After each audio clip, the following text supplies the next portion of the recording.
Hello! So, as you can see, the Cosy Christmas dress has moved on rather a lot. And what I might do in the neck, once I get a bit further up, I'll stick to the original plan I was going to do with the original dress, which was a kind of mini cowl, not really a cowl. But you'll see what I mean when I do it. But for now, I'm going to go and get some light therapy, I think, because it has been so dark. It now is black dark by 4:30 and it starts to get dark about 3 o'clock. What I might also do, I've wanted to do this the last couple of days and I just haven't had the chance. I want to do a seasonal body butter, ginger, rose and frankincense. I have formulated the body butter but I've just haven't had a chance to make it yet. It's going to be so sumptuous and a really good skin food was been in my head for the last couple of days, so really looking forward to making that and seeing how that one comes out. So here we are with the whole ginger, rose, frankincense body butter, and here we have a bit of beeswax. Now for those that are a bit iffy about beeswax, or you don't like to use them, or you don't agree with using it, this beeswax here is local beeswax and as such is sustainable. It's come from local beekeepers, so it's not come from a bee farm, it's harmed no bees, so I'm quite happy to use it. So the benefits of using beeswax for skin is that it's a humectant, as is honey, which means that it attracts moisture from the atmosphere and brings it to the skin. So really good as skin food for the winter, if not a little bit tough to work with, but we're not using very much of it, so it shouldn't be too much of an issue. So yes, I have no problem using local beeswax since it's not farmed beeswax and we're not taking enough of it for it to be doing the bees any harm. They're left with plenty. It's not a bee farm. But it's not only a humectant, it's also, there's loads of nutrients in it. It's really softening and conditioning for the skin. It's also antibacterial and antiviral, so it's really good for skin conditions. So let's see, I need a certain amount. So yeah, this will be a great winter addition to the body butter.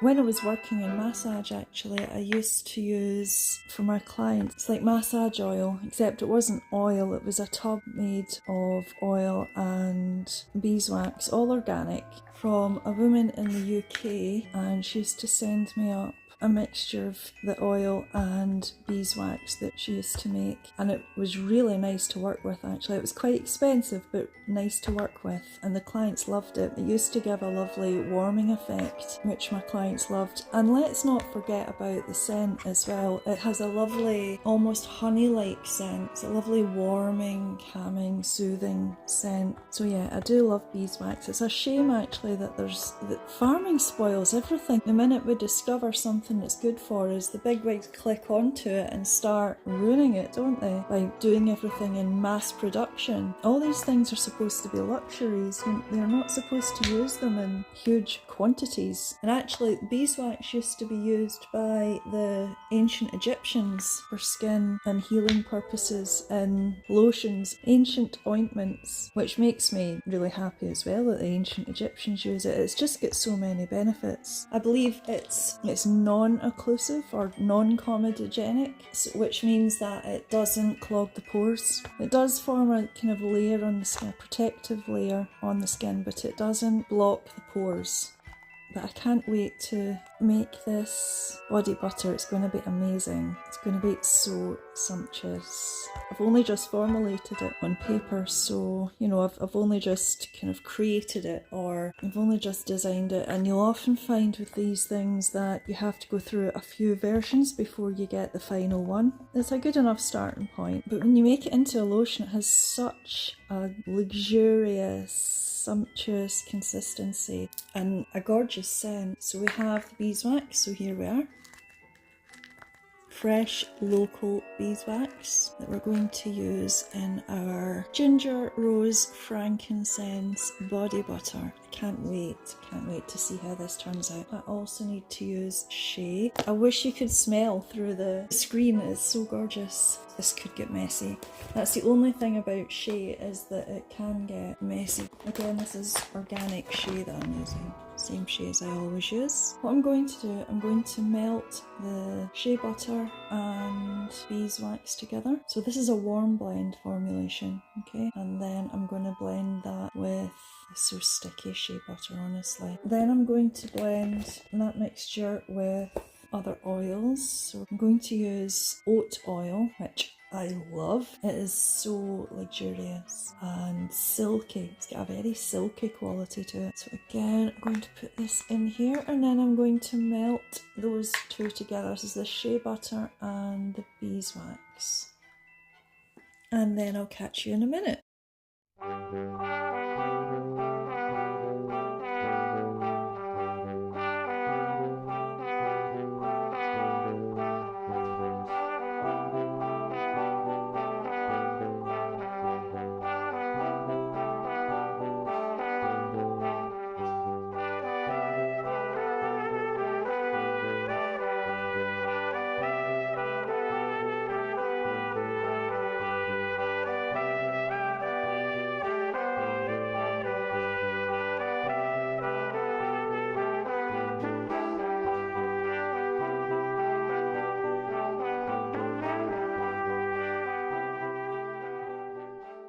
Let's get the other oils ready. So I want quite a lot of oat oil. It's so rich, oat oil. It's amazing to work with. It's really silky and it just leaves a lovely finish in a product, and it's so good for the skin. And it's very seasonal as well because it's very Nordic. The Vikings would use oats and porridge. What else do we want? We want raspberry seed oil. And this is a rich oil as well, and amazing for the skin. A wee bit of argan oil. I love using jojoba oil because it's the nearest thing to the sebum in human skin. Let's hope I can fit all this in one tub. My god, it's brimming. Well, the other interesting thing about jojoba oil is that it's not really an oil, it's actually a wax. And it's counted as a dry oil, which means that they just soak in really well to the skin because they have such small molecules. So they're really good for carrying other things deep into the skin. So things like constituents in essential oils. Other oils, for instance, like coconut oil, it's an amazing oil as well. It's quite a heavy oil, really good during the summer, and it does feed the skin, and it provides a very small amount of SPF. There's vitamin E in coconut oil as well. It feeds the skin great, but the only thing about it is it's quite a heavy oil because it has large molecules in it. So it can't penetrate quite as deep and as quickly as other oils, whereas the dry oils can. The coconut oil is more suited to summer, really. Anyway, now we've measured those oils, let's have a look at the beeswax and shea butter. So there we are. Look at that lovely golden amber colour. It's amazing, isn't it? Anyway, let's go back and we'll just allow this to cool back down again and see. I might have to put it in the fridge just to cool it down a bit. Let's see how it turns out. It might just go completely Pete Tong and end up totally solid, and I'll have to go back to the drawing book and reformulate it on paper. While we're waiting on the body butter to cool down a bit, we can weigh the essential oils and also tocopherol, also known as vitamin E, which helps to stop them going rancid. It lengthens their shelf life. Vitamin E, as you know, is really good for the skin as well. Some ginger essential oil, can you see that all right? And of course our rose. It's not rose otto, it's rose geranium, just in case you're wondering. Now this is a product for myself, and rose and ginger go really well together. Rose Auto. Not only is it really expensive, but it's got allergens in it. It's not worth using, to be honest with you, because you have to use so little of it for it to be safe that it's hardly worth even buying it, to be honest, the Rose Auto. So Rose Geranium is a much better choice because you still get the rose scent, but you don't get the dangers with it. So there we are, that's those mixed up. Ginger's really good for the skin. Right, since we've weighed all those out, let's see how cool it is though. Oh yeah, that's fine to put the tocopherol and essential oils in now. So we'll just do that. Oh, it smells so warming. I'll catch you again when we're a bit further on, it's a bit cooler. I can't wait to actually use it. Let's hope I'm happy with it. But while we're waiting to see what happens, let's just crack on with Cosy Crochet Christmas Dress.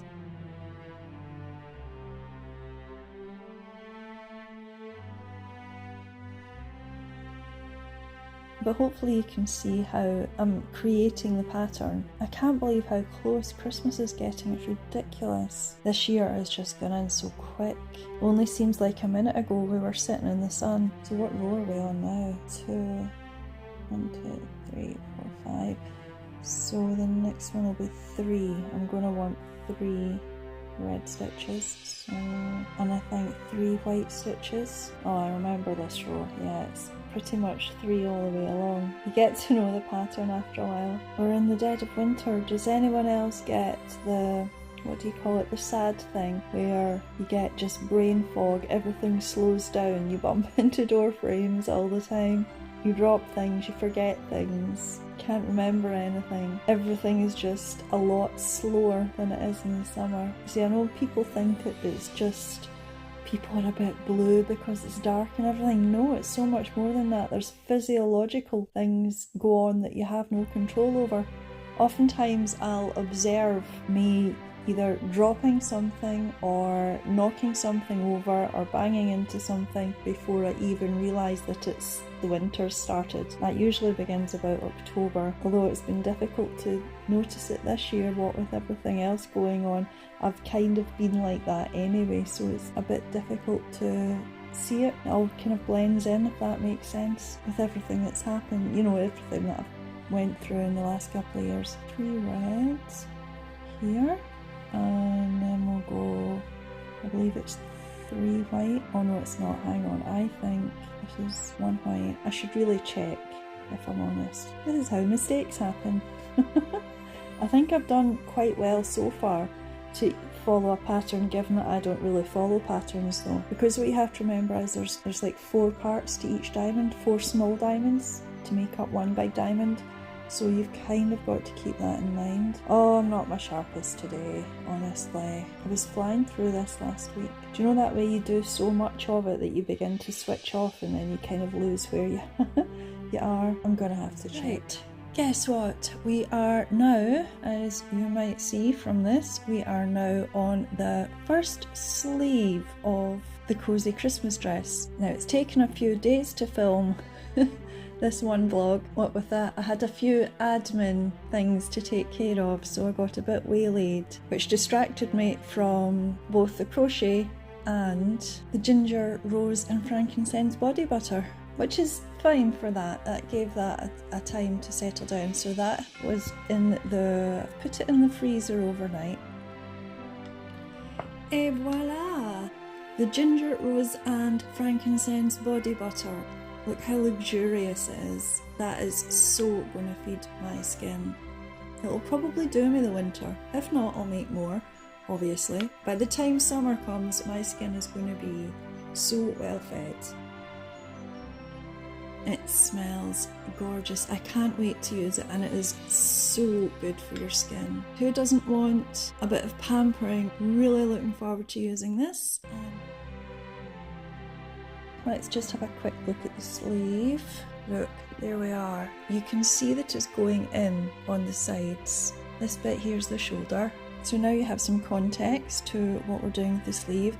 I had originally, in the original dress, thought about a 3/4 sleeve. I don't know if I want to do that or not. Or what's also known in some circles as a bracelet sleeve. I'm not sure I want to go the 3/4 sleeve or if I want to do a full sleeve yet. I might do a full one because I've got plenty of wool, I might as well use it I suppose. But we're certainly on track for finishing on time. So while I'm powering on with this Cosy Crochet Christmas dress and enjoying a bit of pampering with my new organic body butter that I designed and made. So I'll leave the vlog here and then I'll come back with another update. Just thought I'd finish with a quick progress report just to let you know how I'm getting on. It does feel like ages that I've put a video out, and also it feels as if it's taken ages to record this vlog as well. They don't normally take as long as this, but admin does tend to do that. Not too long now until you'll be able to see the completed Cosy Christmas dress, so stay tuned for that. If you haven't already, please can you subscribe, then you'll definitely get notified when the Cosy Crochet Christmas dress is completed. As always, I'll probably model it, no doubt with boots. It is the time of year for boots after all. But yes, since it's taken so long to film the vlog, I thought I would pop on with a more up-to-date update on the dress. Just for time context, I'll say that we are expecting another storm, so Storm Darach, I believe it is, coming in imminently, and apparently the weather report that I saw just an hour ago tells me to expect wintry showers. So we'll see whether that happens. They quite often say that, don't they? And then nothing appears, so we'll see. However, I will leave the vlog here just now, if for no other reason than because it's actually getting dark now. I hope you enjoy the vlog, and if you've made it this far, then well done. Go and treat yourself to some sweets or something. Well, stay away from sugar, it's actually bad for you, but go and treat yourself to something if you made it this far. I better go before Storm Darach comes in. I'll see you in the next one. Bye for now.